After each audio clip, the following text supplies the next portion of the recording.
அல்லாஹ்வுடைய ரசூல் ஸல்லல்லாஹு அலைஹி வஸல்லம் இடத்தில் யா ரசூலல்லாஹ் எனக்கு உணவு தேவை இந்த இரவு பசி. ரசூலுல்லாஹி ஸல்லல்லாஹு அலைஹி வஸல்லம் மனைவிமார்கிட்ட கேக்குறாங்க ஏதாவது உணவு இருக்கான்னு சொல்லி. இல்ல. யார் இந்த விருந்தாளியை கண்ணியப்படுத்துவது? ஒரு அன்சாரி தோழர் எழுந்திருக்கிறார். எழுந்திருந்து தன்னுடைய வீட்டுக்கு அழைத்து செல்கிறார், வாருங்கள் என்று. மனைவிட்ட போறாங்க, கதவு தட்டி உள்ள சொன்னார்கள், மனைவியே அக்ரிமி தைஃப் ரசூலில்லாஹ், அல்லாஹ்வுடைய ரசூலுடைய விருந்தாளியை கண்ணியப்படுத்துங்கள், என்ன உணவு இருக்கு? வீட்டுல மனைவி சொன்னாங்க, குழந்தைகளுக்கு உள்ள உணவை தவிர எதுவுமே இல்லை நம்மள்ட்ட, குழந்தைகளுக்கு இரவுக்கு உணவு இருக்கு, அவ்வளவுதான், நமக்கே உணவு இல்லை. திருப்பி அனுப்பிச்சிட்டாங்களா?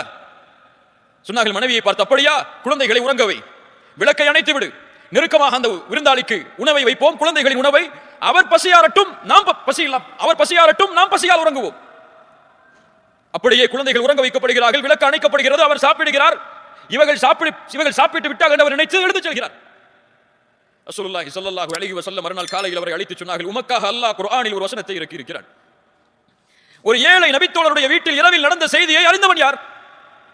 இந்த நபித்தோழருடைய இந்த நிகழ்வை உணர்த்துவதற்காக மறுமை அழியும் வரை இருக்கக்கூடிய குர்ஆனில், உலகம் அழியும் வரை இருக்கக்கூடிய குர்ஆனில் அல்லாஹ் ஒரு வசனத்தை இறக்குகிறான். வயுஸிரூன அலா அன்ஃபுஸிஹிம் வலவ் கான பிஹிம் கஸாஸா. தங்களுக்கு தேவை இருந்த பொழுதும் அல்லாஹ்வுடைய பாதையில் செலவு செய்தவர்கள். என்ன அர்த்தம் இந்த வசனத்திற்கு? தங்களுடைய தேவையை பின்னால் வைத்து பிறரின் தேவையை முற்படுத்தியவர்கள். சுப்ஹானல்லாஹ். சதகாவிற்காக, தானத்திற்காக கொடுக்கப்படும் செல்வம் ஒருபோதும் குறையாது. அது ஒரு இன்வெஸ்ட்மெண்ட். அல்லாஹ்விற்காக கொடுத்தால் அல்லாஹ் அதிகப்படுத்துவான், கருமத்தனம் கொண்டால் அல்லாஹ் குறைப்பான்.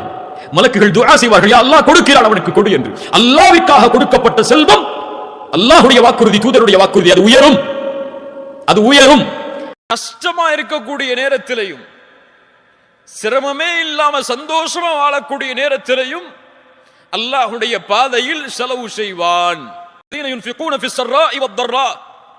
சிரமமான நேரத்திலும் இன்பமான நேரத்திலும் அல்லாஹ்வுடைய பாதையில் செலவு செய்வான். எப்படி செலவு செய்வான்? ரசூலுல்லாஹி ஸல்லல்லாஹு அலைஹி வஸல்லம் சொன்னார்கள், நாளை மறுமையில் அல்லாஹ் 7 கூட்டத்தார்களுக்கு அரிசி நிழலை தருவான். அதில் ஒருவர் வலதுகரம் தர்மம் செய்யும், இடதுகரம் கூடாதை அறியாது. யார் இவர்கள்? எங்கே இருப்பார்கள் இவர்கள் மறுமையில்? எங்கே இருப்பார்கள்? அரிசி நிழலில்.